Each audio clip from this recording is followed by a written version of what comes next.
A distance of 4 days doesn't make a sports programme like this any easier. We had football planned and we've decided to go ahead with the programme as billed in the Radio Times. Tonight, what was potentially Europe's biggest match of the season, AC Milan against Real Madrid in the second leg of their European Cup semi-final. We'll have the highlights, but given the events of the weekend, our approach to the game will be slightly different, as Tony Gubber explains from Milan. Tonight, 72,000 Italians are packing into the San Siro for the second leg of this European Cup semi-final. But the authorities here claim there's no danger of any fan being injured, and there's never been a major tragedy at an Italian football ground. In Sportsnight, we examine why. Television viewers on Saturday has been visiting Liverpool and Anfield today. It's 6:45 at Anfield, and this ground should have been filling for a First Division game against West Ham, with the Liverpool fans confidently expecting another 3 points towards their team's challenge for yet another championship. But now, nothing could be further from their thoughts. I'm not a Liverpudlian, not even a northerner, but for 12 years, this was part of my patch. I owe this city a great debt for the memories it's given me. Great games, great players, the warmth and wit of Scouse supporters. I was at Hillsborough on Saturday. It was an experience that left me numb and shocked. Since then, I've read the papers, looked at the pictures, joined in the debate. But nothing of trying to share the emotions from a distance prepared me for what I experienced when I came here today. No one who knows Liverpool would be surprised to find among the ever-growing carpet of flowers almost as much Everton blue as Liverpool red. The extent to which tragedy has touched the game throughout the whole country and beyond these shores is apparent. There are floral tributes from the Footballer of the Year and from the people next door in their thousands.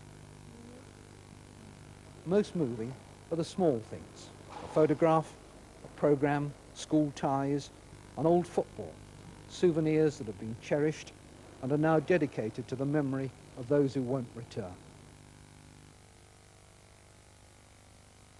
Among those who came to pay respects today was one of Liverpool's former adopted sons, Craig Johnston, who flew in from Australia.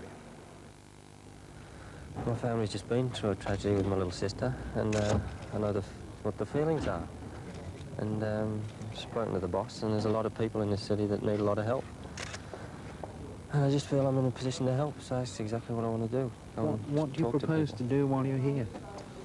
I know the feelings, I know what people go through. My sister was in a coma for 2 weeks, and she's got massive brain injury still. So I just want to, you know, help in any way. Will you go to Sheffield? I'm going now. Excuse me, Craig. Thanks very much, Chris. You've got Mr. Craig.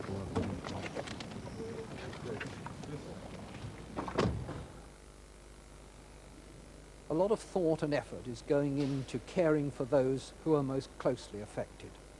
Liverpool has a fine record as a club dedicated to playing football and winning trophies.